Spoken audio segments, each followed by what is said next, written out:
tonight. Wildfire evacuees flee Loche and arrive in Regina.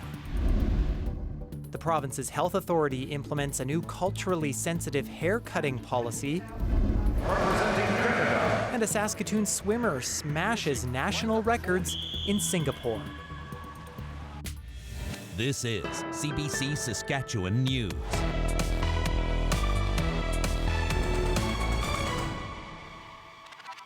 It is Tuesday, August 5th, and the CBC Saskatchewan News starts right now. I'm Ethan Williams. Thank you for joining us. The village of Loche and Clearwater River Dene Nation are the latest communities to be affected by wildfires. They've issued evacuation orders, specifically because of heavy smoke. Aliyah Marco Omene has our top story. When I left, it was pretty smoky. Jack Johnvie is one of hundreds of people who fled a wildfire near Loche over the weekend. They're all now staying at hotels in Regina. And many say the hours-long journey by bus was not easy. You can't see far, I can't even see through that light when I left, so it was really smoky. Then we went through fire at Beauval. It was right on the side of the road. So. Community leaders issued the evacuation order last Friday after the village was blanketed in smoke due to the nearby park fire. It also declared a local state of emergency. But as evacuees continue to settle in, some say they haven't received the proper supports since they arrived. Now people out here with nothing, financial-wise. And here we're trying to ask for help. Nobody's helping us. SPSA said they're going to bring clothes. I'm still standing in my same clothes. I asked for help with Red Cross. SPSA got a hold of Red Cross. Red Cross don't want to help people out. I mean, this is tiring. Our chief I tried to get a hold of the chief. The SPSA says it's currently supporting over 350 evacuees from Loche. They say evacuees are provided with the basic necessities such as accommodation, food, and health services. Nearby, Clearwater River Dene Nation has also issued a mandatory evacuation order for Priority 1 and 2 individuals. That community says evacuees are currently staying in Saskatoon and Bonnyville, Alberta. Loche evacuees think they'll be in Regina for about a week as they wait for smoky conditions to improve back home. Saturday night we got here, and ever since, everything's all right. Everybody's having fun and all that. But back home right now, according to this one here, and the smoke dies down, and hopefully we get back home pretty soon. Aliyah Marco Omene, CBC News, Regina. A 12-year-old is among several people and groups taking the Saskatchewan government to court. They're fighting to stop the province from extending the use of its coal-fired power plants. Aishwarya Duda has that story. It makes me kind of angry and also kind of disappointed. Kike Duek is referring to the Saskatchewan government's plan to keep coal-fired power plants open beyond 2030. They were supposed to close by then to align with federal emission goals. Now, 12-year-old Duek is among 3 people and 2 organizations who are taking legal action against the province. Renewable energies are cheaper, cleaner, and more affordable. And I think they're just overall a better option. Yet the Saskatchewan government continues to pour millions of dollars into maintaining coal. The lawsuit argues the province violated federal clean energy laws, failed to consult the public, and ignored the rights of future generations. The word that the plants would stay open came in June in a letter to Sask Power from Jeremy Harrison, the minister responsible for the Crown Corporation. The letter flies in the face of all previous actions that the Sask Power has taken, and we find that letter could be considered both illegal and unreasonable. About 40% of Saskatchewan's electricity comes from coal. The province says it's needed until small modular nuclear reactors are ready to go online. But that could still be years away. Environmental groups say there's better options. Saskatchewan has the best solar energy potential of any province in Canada. And Sask Power so far has hardly got into solar power. Halliday says other alternatives like wind and hydro are cheaper than nuclear, and Saskatchewan could link its grid with Manitoba's hydropower. For Duek, the stakes are personal. I wish I didn't have to be involved in a lawsuit like this. Like, I should be just enjoying nature and, I don't know, like experiencing being young. But I have to be involved in stuff like this because if I don't know who will. The first hearing for the lawsuit is set for August 12th. The groups hope that an interim stay can be placed on the province's plan for extension until a judicial review is done. The province declined to comment as the case is still before the courts. Aishwarya Duda, CBC News, Saskatoon. Mark Carney has announced over $1 billion to help softwood lumber producers deal with American countervailing and anti-dumping duties. At this hinge moment in history, Canada is starting to shift from reliance to resilience. Together, we're going to write our own story rather than let others dictate theirs to us. The package includes $700 million in loan guarantees to help companies get financing to support and restructure operations, and $500 million in grants and contributions that companies can use to bolster product development and market diversification. Money will also go to programs supporting Indigenous-led business development. The opposition NDP says childcare providers can't wait much longer for Saskatchewan to sign Ottawa's $10 a day daycare extension offer. The province signed an initial 5-year deal, which expires in under a year. The extended deal would run through 2031 with a 3% annual funding bump. The province says it wants to sign the extension, but is still negotiating to get Saskatchewan the best possible deal. The NDP says daycare providers need long-term stability or they risk shutting down. Every time I've heard grade 7 boys say, I'm working on my math, Madame project. You're working on it. Well, I'll tell you how I can tell if you're working on it when it's completed and done on my desk. That hasn't happened. And there's families out here waiting, and providers are waiting for that reassurance that that funding's going to be in place for the next 5 years. The province says it is close to achieving targets set out in the first agreement and points to the 7,000 new spaces in development across the province. Saskatchewan has until March of next year to sign the extension. It's the start of a new chapter for some people who have intellectual disabilities in Regina. A new group home for them officially opened on Tuesday. It's a 4-space building run by the Regina Residential Resource Centre. It provides inclusive and community-based living for people who need some extra support in order to live on their own. They help with daily tasks, cleaning, meals. They take care of themselves essentially, but they're a staff on site to assist them and to make sure things run smoothly and that they have any assistance that they need. I've lived with RRC since I was 16. It's a good organization, and yeah, they do a lot of good. If they haven't taken me in, I wouldn't have a place right now, so thanks. The Ministry of Social Services provided over $1 million for the home, and it will provide around $500,000 a year to keep it running. Hair is sacred in many Indigenous cultures, a symbol of identity and community connection. Now the Saskatchewan Health Authority is honoring that tradition with a new policy.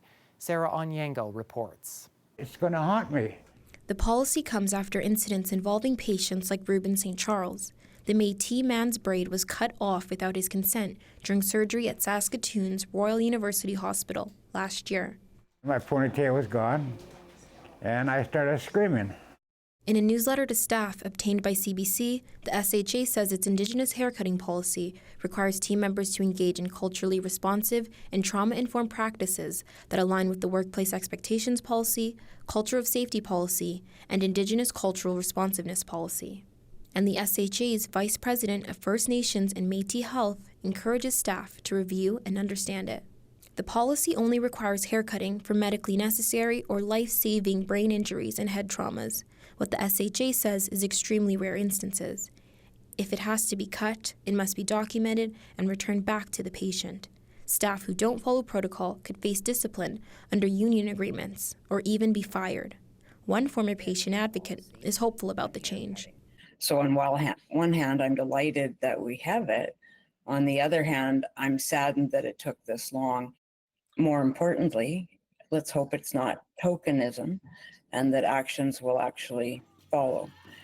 Marwood says while the policy focuses on Indigenous cultural practices, The respectful treatment of hair matters to many people. But it's also important to, let's say our Sikh relatives or, so they've made it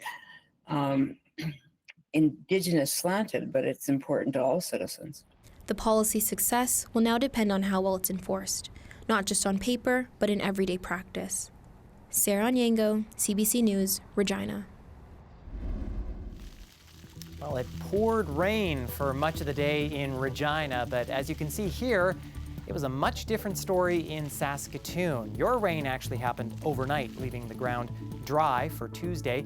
After a hot and sunny long weekend, it seems things have changed weather-wise, and this is not the end of the unsettled weather. Weather specialist Helena Mahalik will have the latest in her forecast after the break. Stay with us.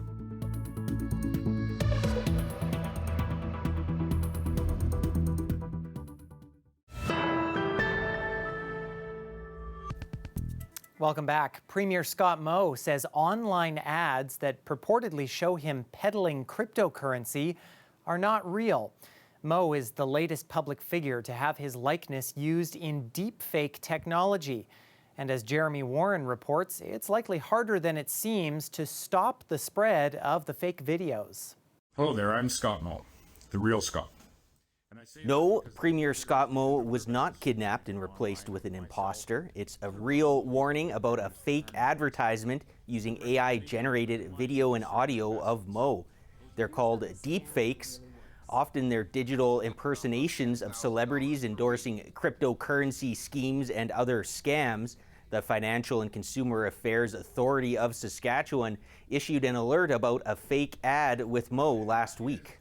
Moe says people messaged him asking if they were real. But I want to put it out there without question that when you see myself and quite likely any politician out there endorsing specific cryptocurrencies or things of that nature, that it likely and most certainly is a deep fake, and you should just bypass it and move along. They're only there to hurt you. But it's not just Moe. They've also used the likeness of Prime Minister Mark Carney, Howie Mandel, and even the CBC's Ian Hannah-Mansing. Some countries, like Denmark, are trying to counter the spread of deepfakes. The country is considering letting people copyright their own likeness so they could pursue civil action if their likeness is used without consent. But the ads will continue spreading while legal systems play catch-up to new technology. Trying to characterize someone's likeness as copyright is a bit of an odd fit. So to make it work within existing copyright legislation, certainly you'd need to figure out how ownership works, how authorship works, if there would be joint authorship or co-ownership of works. There's real complications when it comes to those things. Moe says the province is trying to track down the fake ads creator, but finding and prosecuting deep fake scams is notoriously difficult. For now, your safest bet is to think before you click. Jeremy Warren, CBC News, Saskatoon.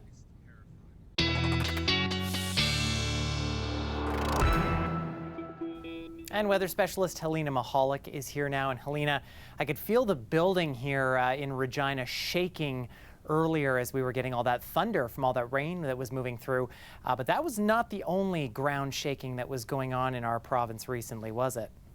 No, Ethan. There was actually an earthquake reported in the town of Esterhazy, right near Yorkton. This happened Friday just before the long weekend and is the result of mining activity. I spoke to the mine as well as people who witnessed the earthquake. Let's take a look at what they had to say. We had some bottles and all on the table. They started shaking. The frames on the walls, they were kind of shaking a bit too. The floor was rumbling, so yeah, you could feel it that something is happening. But yeah, it wasn't for too long, and yeah, then it is back to normal. Mining-induced seismic activity is mostly caused by salt removal and injection activities that are happening in the area, and the buildings and infrastructure in this area, and in all different parts of Canada, depending on the building codes, are built with seismic loading incorporated into the design, so that ensures things stay safe. Now, Mosaic says there wasn't actually any damage and no one was injured because the magnitude of the earthquake was not that big. Let's take a look at what the magnitude of this earthquake was. Now, in the past, with a magnitude 6, the area has received some damage, but this was only a 3.3 magnitude. It did hit around 7:35 p.m. and like we said, it's quite common due to the mining activity, and we have seen reports of 19 earthquakes in this area since 1981. Now, there's some more severe weather going on in the province Tuesday night. Severe thunderstorm watches are in effect for eastern Saskatchewan along the Manitoba border. These watches are in effect for Estevan all the way up into Pelican Narrows up north. This includes Regina as well as an area of west central Saskatchewan for the city of Lloydminster. We could definitely use some rain because July was quite dry. Many places receiving their second or third driest Julys. Prince Albert only got 6% of its normal moisture. North Battleford and La Ronge only about 20%. On the other hand, in the southwest, you have areas like Swift Current that got over 100% of its normal dryness. Now, we're going to see that rain continue all throughout the week. Wednesday, we're going to see that in the east along Prince Albert as well as La Ronge up north. Into Thursday, we're going to see that risk of rainfall into areas like Regina in the south, and a bigger system is going to be moving into the province Friday. This is going to be affecting western parts of south and central Saskatchewan, so areas like Swift Current and Saskatoon up into the northern grain belt are going to be affected by that. Northern Saskatchewan could definitely use some rainfall. The entirety of the north is still under an air quality warning, and over the next few days, we're not going to see much improvement. Smoke is going to continue to be concentrated for areas around La Ronge, and smoke plumes could possibly come down through Prince Albert and Saskatoon as well. We're not seeing much of a breeze, which isn't helping push some of that smoke out. Wednesday, we're going to see a bit of a breeze pick up in the southeast, areas around Regina up to 40 kilometers an hour wind gusts with some of that storm. But in the next coming days, we're not seeing much of a wind to help push some of that smoke out. So we're going to continue to see smoke affecting Saskatchewan. But Ethan, we are going to be getting some rainfall, which should hopefully provide some relief. Yeah, some good news there. Helena, thank you. Thanks, Ethan. Well, it was a record-breaking weekend for Saskatoon swimmer Blake Tierney. He broke 3 individual Canadian records while competing at the World Aquatics Championships in Singapore. It was a performance that could change the young swimmer's status from his preferred role as the underdog. I kind of always like to be like the underdog, more so than rather like a top contender, we'll say, just because I feel like then you have nothing to lose and there's less pressure. This was my first time pretty much doing like a 200 back at a world champs. I really just wanted to make a semifinal. That was my goal going in. So I kind of just sent it in the morning and see what I could do. And then, you know, I dropped like 1.5 seconds on my best time in the Canadian record. So coming away from that, I was kind of blown away a bit. And I was like, damn, I'm first seed going into tonight. That'll be interesting because I've never been in that situation before, right? But then again, like going into that semifinal, I was kind of just going in with the same attitude of, okay, let's just go make this final. Let's see what we can do. I went a little bit of a better than the morning, so another little Canadian record there at night. The next night was the final, and then, you know, right on the best. I would have liked to go on another Canadian record, but I think it was like 0.06 off the one I did in the semis. Seeded 22nd, up, moving up to 4th is really nice. You know, I would have loved to get a medal, but you can't have everything, and I think it takes a little more time than I maybe had realized to get to those top 3 and those podium finishes. But I think seeing what it has taken now and then like reminding myself about that moving forward, I think that'll help me hopefully get there in the future. Saskatoon, the Goldfins, I was with the Goldfins there in high school, and they have a great program. I think we have honestly one of the best pools in Canada. I think we have the right people for it too. You know, those Saskatchewanites are super hardworking people, and you know, if they put their mind to something, I think they can achieve anything. And hopefully I can inspire some younger kids out there to maybe go and try to make the Olympics or try to make a world championships and maybe set some Canadian records on the way. Well, the Green and White got their 7th win of the season on Saturday night in Montreal, 34-6 over the Alouettes. The The Riders, who've only recorded a single loss so far this season, will now get a chance to rest up with a bye week as the other teams head into Week 10 of the CFL season. The Riders face Hamilton at home next Saturday. And by the way, if you're hoping to snag a ticket for the Labor Day Classic against Winnipeg, you are out of luck. It is officially sold out. Stay with us. We have more news and a final look at the forecast after the break.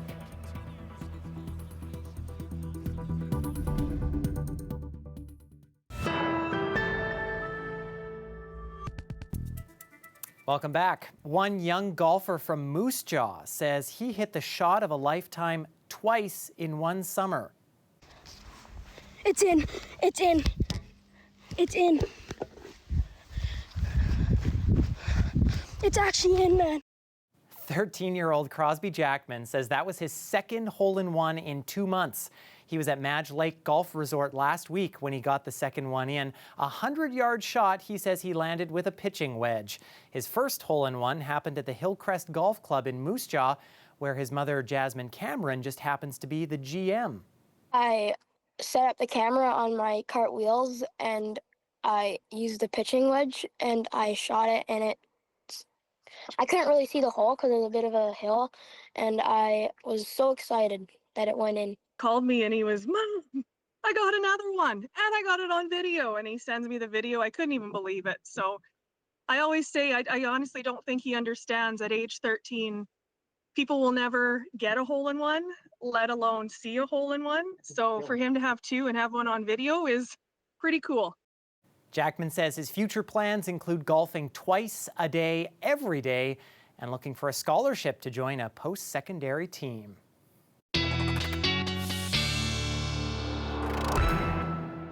I don't know, Helena, I think that right there should qualify him for the scholarship right away. I think so too. Sadly for him, I don't know if weather will exactly be golfing friendly over the next few days. Let's take a look at the forecast for the city of Regina. We're going to have some rainfall that's going to last us until Sunday. Just a slight chance over the next few days. The sun is still going to be out. Temperatures still at about seasonal, and our overnight lows still going to be a few degrees above seasonal all throughout the week. But starting Friday, we're going to see temperatures dip below seasonal, hovering around 20 degrees until Sunday, as we have some stronger rain and thunderstorms coming our way. Sunday through to next week, we're seeing the sun coming back out, a bit of a breeze, but temperatures are going to be returning to seasonal. Saskatoon is also going to be experiencing some rainfall. It's going to be starting Wednesday with a slight chance. The sun is still going to be out, temperatures still warm, but into Friday and Saturday, temperatures will be hovering right around 20 degrees, feeling a little bit cooler with some heavier rainfall. That's going to end next week, and the sun's going to be back out, bringing temperatures back to around seasonal. So Ethan, we may be in for a little bit of rainfall, but I don't know about you, I don't quite mind that. Yeah, maybe golfing weather after all a few days from now. Thanks so much, Helena. Thanks, Ethan. And that is it for us. For more news anytime, you can head to our website or YouTube channel. We'll see you again soon. Thanks for watching.